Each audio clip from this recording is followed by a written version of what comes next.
एक 19 वर्षीय लड़की का रेप हुआ। उसके साथ 3 हैवानों ने हैवानियत और दरिंदगी की सारी हदों को पार किया। पहले बलात्कार किया, फिर पीड़िता की आंखों में तेजाब डाला, प्राइवेट पार्ट के साथ साथ पूरे शरीर को गर्म लोहे से दागा और उसकी हत्या करके उसके प्राइवेट पार्ट में टूटी फूटी शराब की बोतलें डाल दी और न जाने कितनी यातनाएं दी। अगर आप भावनात्मक रूप से कमजोर हैं तो इस सच्ची घटना को आप पूरा नहीं देख पाएंगे, और अगर देख लिया तो आपका खून खौल उठेगा, क्योंकि छावला की रहने वाली रोशनी का दर्द सुनकर आपका कलेजा कांप उठेगा।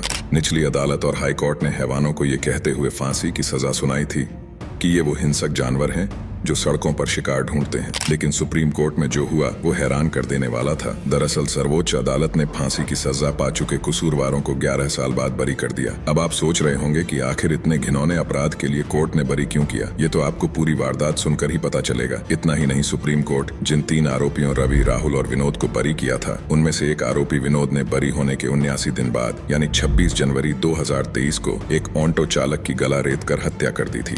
अब ऐसे में सवाल उठता है कि अगर तीनों दोषी रिहा हो गए तो छावला की निर्भया के साथ हद दर्जे की हैवानियत को किसने अंजाम दिया था।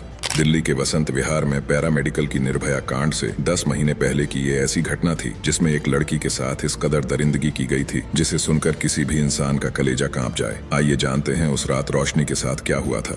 वारदात 9 फरवरी 2012 की है। रोजाना की तरह रोशनी गुड़गांव से काम खत्म करके बस से अपने घर की तरफ जा रही थी। उस बेचारी मासूम को क्या पता था कि वो आज आखिरी बार गुड़गांव से अपने घर की तरफ जा रही है और एक बेहद दर्दनाक मौत उसका बेसब्री से इंतजार कर रही है। कुछ देर बाद रोशनी बस से उतरती है और तेज कदमों की रफ्तार से अपने घर की तरफ चलने लगती है। इसी बीच एंट्री होती है एक लाल रंग की इंडिका कार की, जिसमें 3 आदमी मौजूद थे। इंडिका कार में सवार इन तीनों ने उस मासूम लड़की को कार में उठा लिया और फिर उसको कार में बैठाकर अपनी हवस का शिकार बनाना शुरू कर दिया। उधर परिवार भी परेशान था, क्योंकि रोज तो बेटी उस वक्त तक घर पहुंच जाती थी, लेकिन आज नहीं पहुंची। जब हद से ज्यादा देर हो गई तो गार्ड की नौकरी करने वाले रोशनी के पिता और परिवार के दूसरे लोग तलाश में निकल गए। काफी देर इधर उधर भटकने के बाद पता लगा कि उस गरीब और मजबूर बाप की बेटी को कुछ लोग कार में अगवा करके ले गए हैं। ऐसी हालत में उस लाचार बाप को कुछ समझ नहीं आ रहा था कि क्या करे। उसने दिल्ली पुलिस की मदद लेनी चाहिए। पुलिस को फोन किया तो वो भी बहुत देर से पहुंची, लेकिन हैरानी तब और ज्यादा हुई जब यह पता चला कि पुलिस के पास दरिंदों का पीछा करने के लिए गाड़ी ही नहीं है।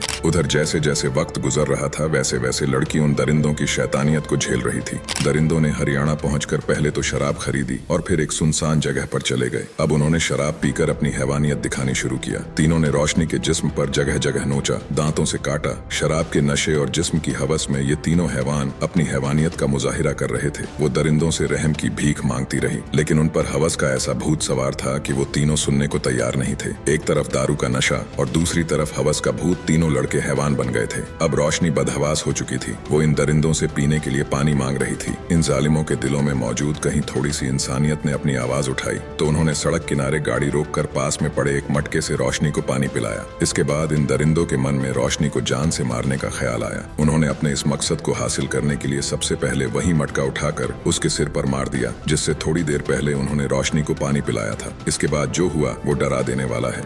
उन्होंने कार से पाना और जैक निकाला।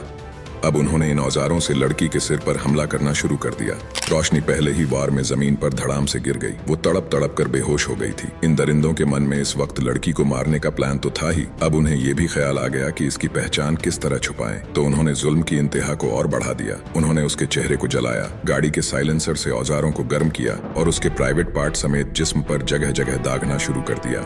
बात यहीं खत्म नहीं होती। इन दरिंदों की नजर उन बोतलों पर जाती है जिनसे उन्होंने जाम छलकाया था। उन्होंने इन बोतलों को तोड़कर उसके जिस्म को चीरना शुरू कर दिया। वो कुछ इस तरह से रोशनी के जिस्म पर बोतलों के नुकीले टुकड़ों को चला रहे थे जैसे रेत पर उंगलियों से कोई नाम लिख रहा हो। यहाँ तक कि रोशनी के प्राइवेट पार्ट में भी बोतल का नुकीला टुकड़ा डाल दिया था। उसके बाद उन्होंने रोशनी की आंखों में तेजाब भी डाला। फिर रोशनी की लाश रेवाड़ी के एक सुनसान इलाके में फेंक दिया। पुलिस ने जब छानबीन शुरू की तो 3 लोगों को एक एक कर गिरफ्तार किया। तीनों ही हरियाणा के रहने वाले थे और कैब ड्राइवर थे। दिल्ली पुलिस ने भी मामले को रेयरेस्ट ऑन ऑफ रेयर बताते हुए दोषियों के लिए फांसी की मांग की थी, जबकि बचाव पक्ष ने दोषियों की उम्र और सामाजिक हालात देखते हुए उन्हें उम्र कैद सुनाने की अपील की थी। दोषियों के खिलाफ इंडियन पीनल कोड के सेक्शन 376, सेक्शन 302, सेक्शन 363 और सेक्शन 201 के तहत आरोप दर्ज किए गए थे। रोशनी के माँ बाप ने भी तीनों दोषियों को फांसी दिए जाने की मांग की थी। वारदात के 2 साल बाद 2014 में द्वारिका कोर्ट ने मुजरिमों को फांसी की सजा सुनाई थी, लेकिन मामला हाई कोर्ट तक पहुंचा। हाई कोर्ट ने भी मुजरिमों की फांसी की सजा को बरकरार रखा, लेकिन देश की सबसे बड़ी अदालत सुप्रीम कोर्ट ने 7 नवंबर 2022 को सुप्रीम कोर्ट के तत्कालीन मुख्य न्यायाधीश justice U Lalit, justice Ravindra Bhatt और जस्टिस बेला त्रिवेदी की बेंच ने तीनों आरोपियों को संदेह का लाभ देते हुए बरी कर दिया था। सुप्रीम कोर्ट ने पुलिस की जांच और मुकदमे के दौरान बरती गई लापरवाहियों के आधार पर यह फैसला दिया। सुप्रीम कोर्ट ने मुकदमे में जो कमियां गिनाई हैं, उनमें से कुछ यह हैं। नंबर 1, इस बात पर शक है कि लड़की का शव 3 दिन तक खेत में पड़ा रहा और किसी की नजर नहीं पड़ी। शव की बरामदगी को लेकर हरियाणा पुलिस और दिल्ली पुलिस के अधिकारियों के बयान में अंतर है। नंबर 2, आरोपियों और पीड़िता का डीएनए सैंपल तुरंत जांच के लिए भेजा जाना चाहिए था, लेकिन 14 और 16 को लिया गया सैंपल 27 फरवरी तक मालखाने में पड़ा रहा। ऐसे में इस आशंका से इनकार नहीं किया जा सकता कि सैंपल में हेरफेर हुई हो। नंबर 3, पीड़िता के शव से आरोपी रवि के बालों का गुच्छा मिलने का दावा किया गया, लेकिन खुले में 3 दिन और 3 रात तक पड़े शरीर से ऐसी बरामदगी विश्वसनीय नहीं लगती। नंबर 4, आरोपियों की गिरफ्तारी के बाद पहचान परेड नहीं हुई। बाद में कोर्ट में भी अपहरण के चश्मदीद गवाहों में से किसी ने आरोपियों को नहीं पहचाना। अब सोचने वाली बात यह है कि आखिर इस वहशियाना वारदात का मुजरिम कौन था। गैंगरेप के बाद भयंकर यातनाएं देकर मारी गई रोशनी को इंसाफ नहीं मिल सका। आप इस पर अपने विचार कमेंट में जरूर लिखिए। बहुत बहुत धन्यवाद।